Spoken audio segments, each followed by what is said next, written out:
One player I'm very fascinated with heading into this next season is JC Jackson of the Los Angeles Chargers. If you look at his Pro Football Focus grades of the past 5 seasons, you notice that you have 3 very good grades, 1 great grade, and then 1 absolute disastrous, one of the worst grades you'll ever see, with the 28.7 grade in 2022.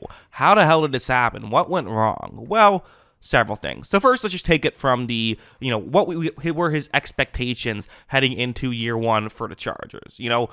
For New England, he was a consistent, high 60s graded player. That's very good. Coverage just over 70 all 3 years that he got, that he was in the league for New England. The 4th year, though, was the first year we really saw him look like an elite corner for the Patriots. I mean, a coverage grade of over 80, overall grade of 78.9.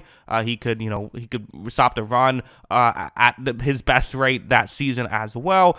Everything clicked for him that final season. And, there's always that concern of signing a guy who's in who's in the last year of his deal. He's playing for a contract. There's the extra motivation to try every single snap as hard as you can to get that extra money. So, that does happen. And maybe it would be fair to say, okay, is he really going to be that 2021 player when he comes over? But you probably expected him to at least be the 2020 player when he comes over. And instead, a 28.7 grade was what we saw from him in 244 snaps. He started the season banged up, and I'm going to have to assume to some degree he just wasn't fully healthy. But let's watch the tape of what we did see until he got hurt for the rest of the season, and maybe what we can expect going forward for JC Jackson. First, let's start off with this play going up against, Justin Watson. So Justin Watson, an undrafted player who, I like. I think he's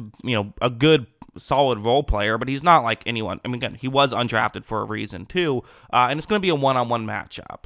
Watch how when this play begins, Watson's, making I thought a pretty good move of kind of faking as though he's going down, maybe closer towards the sideline, then going further deep. But watch how he gets Jackson completely out of position, and Jackson tries to come back and almost does, but doesn't, and he gives up a big touchdown right there. I mean, the reality is, you're paying this guy elite shutdown corner money to be able to stop the best of receivers in these situations, and he just got burned by an undrafted free agent who couldn't get much playing time for the Chiefs, which is a team that loves to have several different receivers, come in fresh consistently. So because of that, it's definitely an issue.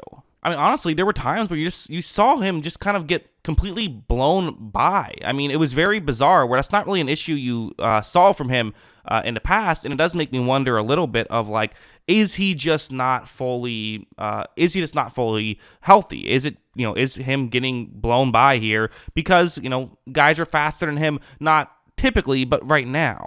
It's going to be a one-on-one matchup, and really just watch how quickly things go wrong here. I mean, look, as you see, the receiver he's going up against gets the inside leverage and really just blows by him. I mean, JC Jackson just doesn't have the speed to come back at this point, and JC Jackson isn't like a slow corner. He ran a 4.46, so he's not like a fast corner either, but he's kind of, that's in that range that, like, you're fine with. It's not typically concerning. So, like, I don't know. I do wonder if maybe he just, he came back a little early and just, had lost a step because he wasn't fully healthy, and that was a big issue. Although I do have to say, there were also just some growing pains, which I guess you could expect from a guy who, hasn't played in this system.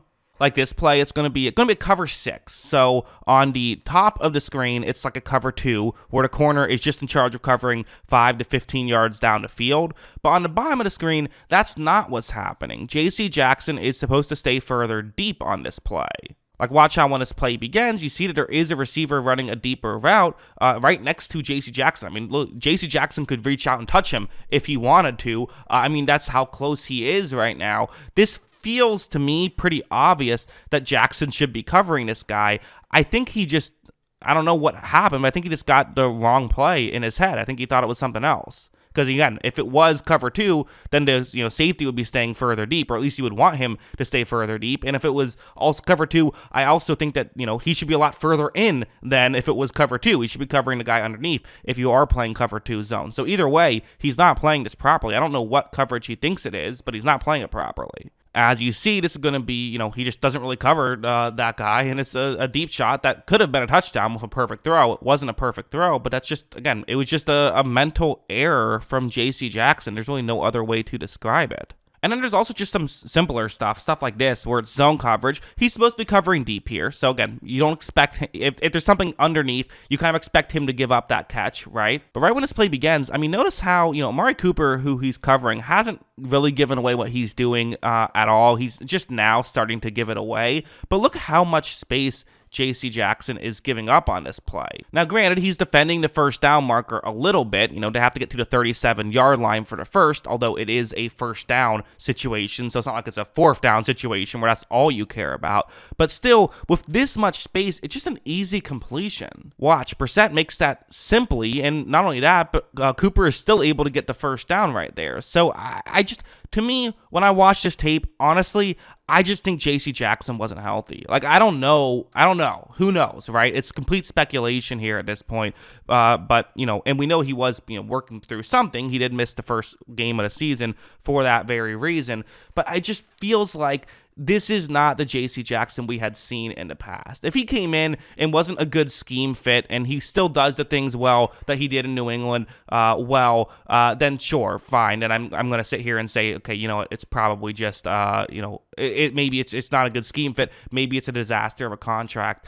I don't see it that way because, again, I mean, undrafted free agents don't put up grades that are 28.7. Like, that would be a bad grade for, like, that's way below replacement level. I'd probably put replacement level like somewhere in the 40s or maybe even like 50. Him in the 20s, that's unheard of. So I just have to think that either it's a weird fluke, but what I really think is that he's probably just wasn't fully healthy, probably tried to come back earlier than he should have, and it hurt the team more than it helped it. That's my guess right there. But again, is it possible that maybe he just isn't very good? I suppose so. I mean, and it's also possible that maybe, who knows how well he'll come back from the then more severe injury he just had later on in the season. But I'm not sure I would sit here and completely count J.C. Jackson out just yet.